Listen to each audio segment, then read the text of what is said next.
Welcome to the Occupational English Test, also known as OET.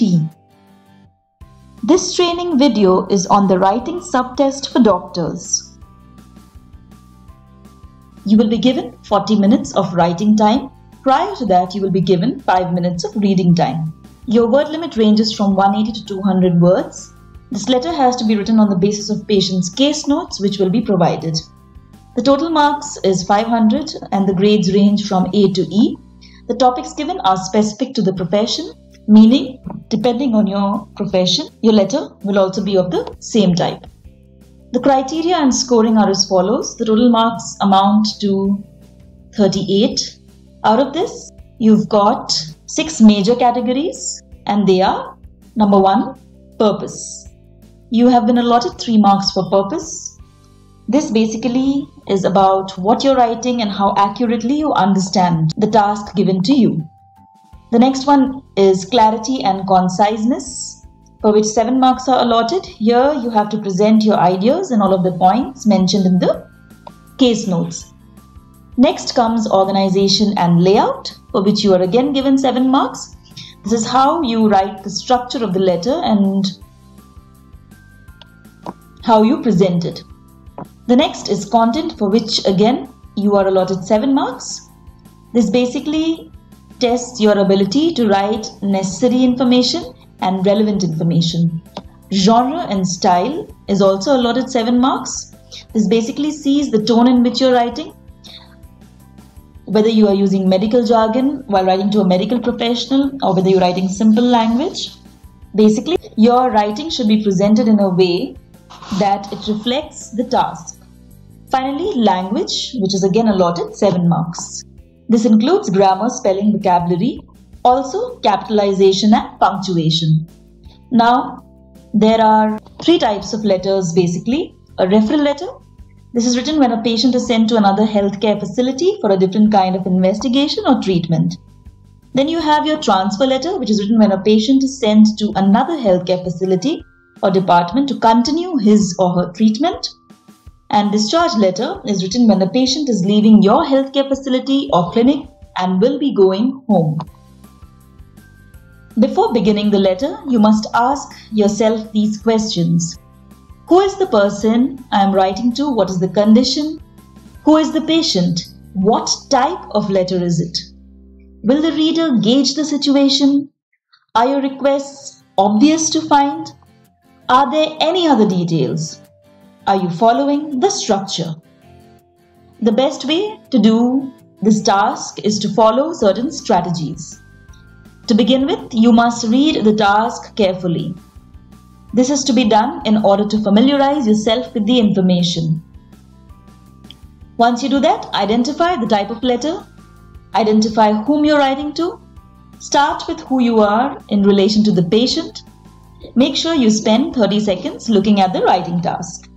Relevance is extremely important. There are a lot of things that might be written in your or given in the case notes that might not be relevant. So you have to scan the case notes actively. Follow the POWER method, which basically means to plan, organize, write, edit and review. Identify keywords, phrases and information. Use the note form while making notes.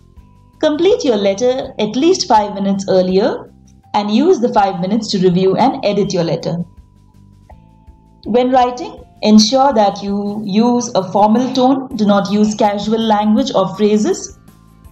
If you're writing to somebody in the medical field, then use medical terminology but only where relevant.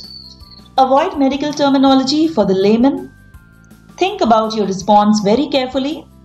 When writing the letter, write in complete sentences and do not use the note form. Now here is a sample structure of the letter. You can refer to this for your practice. This is only one type of letter. So the basic idea here that you have to focus on is the structure. As you can see, at the beginning you have your address, the date, the salutation and the reference to the patient. You begin with stating the purpose here. Then mention the medical history, social background, talk about the current condition, Ensure that you mention what type of letter this is or what type of plan is mentioned. It could be discharge, referral or transfer. Put the conclusion. Put your signature line. Leave a space and put your designation. If your name is given, then do mention your name below the designation. Now let's move on to the next bit. Now here is a description of the question. You will be given task details. For example, using the information in the case notes, write a letter of referral for further treatment to the diabetologist or podiatrist Dr. Brito at City Hospital. The patient's case notes and full medical history will be mentioned. The next bit is parts of the letter.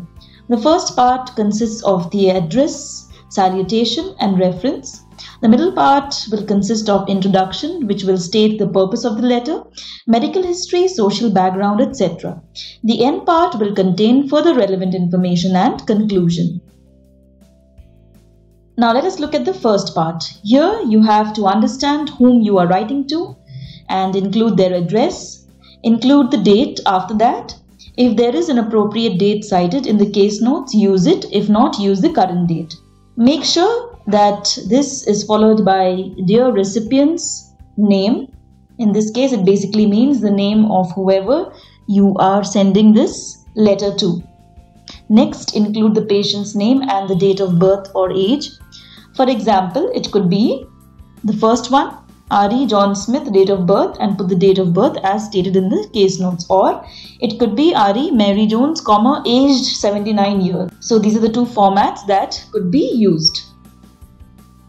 Now let's look at the middle part of the letter. Here you will state the purpose of the letter.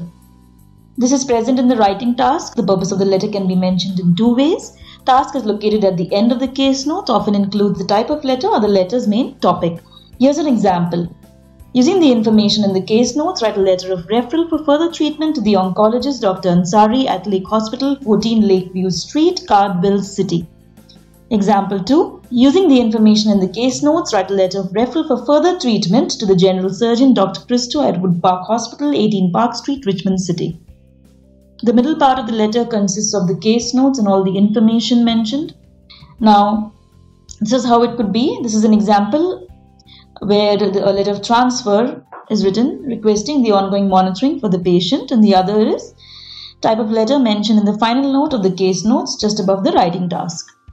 So you can see, using the information given in the case notes, write a letter to Dr. James, Department of Nephrology, York Health Center, outlining the patient's history and requesting continued care. Address the letter to Dr. James, Department of Nephrology, New York Health Center, 349 West Street, York. Example of case notes could be letter to transfer the patient to the care of the community health nurse in Centerville, where the patient is moving to live with his daughter. Here are some sample introductory lines. The introductory sentence should be mentioned. It should contain good words and phrases. Now, example 1. Thank you for seeing Mrs. Sheila Mario, a stage 2 cancer patient, for further treatment at your hospital. You can say this in another way.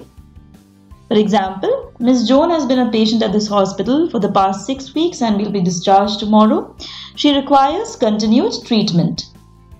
Another example could be, this is to thank you for accepting Mr. Morris into your care, for the regular monitoring of his diabetes and encouragement to comply with his medication and dietary regimens. The middle part, the third point to be kept in mind, is expanding the purpose. Here you need to expand the reasons given. You have to give details using the case notes. It's a good idea to use complex sentences to cover these details. For example, further management of her blood sugar levels, ongoing support and treatment, regular monitoring of his diabetes. These are the combination of how you can use several components together in a sentence. There could be more details which can be covered in the last paragraph, and these details could include patient interactions, specific activities, treatments, suggestions given by you. The end part will contain further relevant information and conclusion. Usually the last two paragraphs are covered here. They include the patient's medical history, current medication, general progress. The final paragraph should include information like a booking appointment, further monitoring like diet or blood sugar levels, etc. You should end your letter with, "Please do not hesitate to contact me if you have any questions." Make sure you put your ending salutation, yours sincerely, give a comma, leave a space, and then mention your profession. Mention your name if it is given, or else only your profession. Here are some medical prefixes and suffixes that are mentioned. You can use this for your practice so that whenever you are given the letter, you will know what kind of prefixes and suffixes you can use. These are two-word expressions that are quite commonly used in the medical field. So depending on the kind of letter you get, you can use these words to enhance your vocabulary and grammar. Some common mistakes that students generally make are as follows. Making grammatically incomplete sentences like, "He told to check up" instead of writing, "He was told to get a checkup done." Then missing out on pronouns. Fracture on left lower thigh. Whose lower thigh are we talking about? The correct answer is fracture on his or her left lower thigh. Next, using the wrong tenses. For example, he have a hip replacement when he was 30 years old. You're obviously referring to something in the past.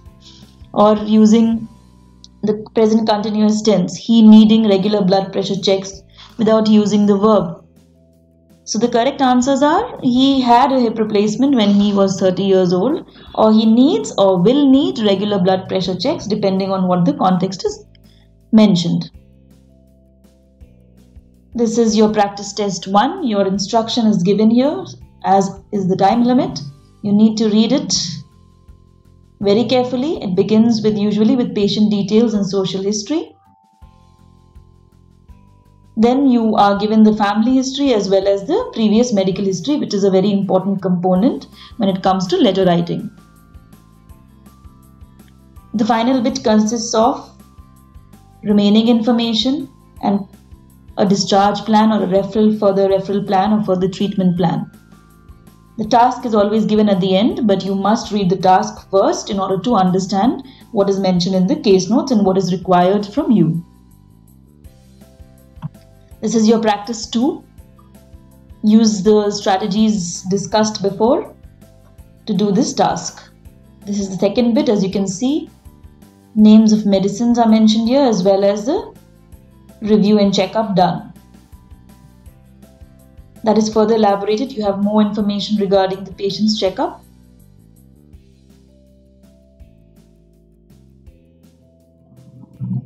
Finally, you have your task. Always read the task first and then get into the case notes. That is the end of this training video. All the best with your practice.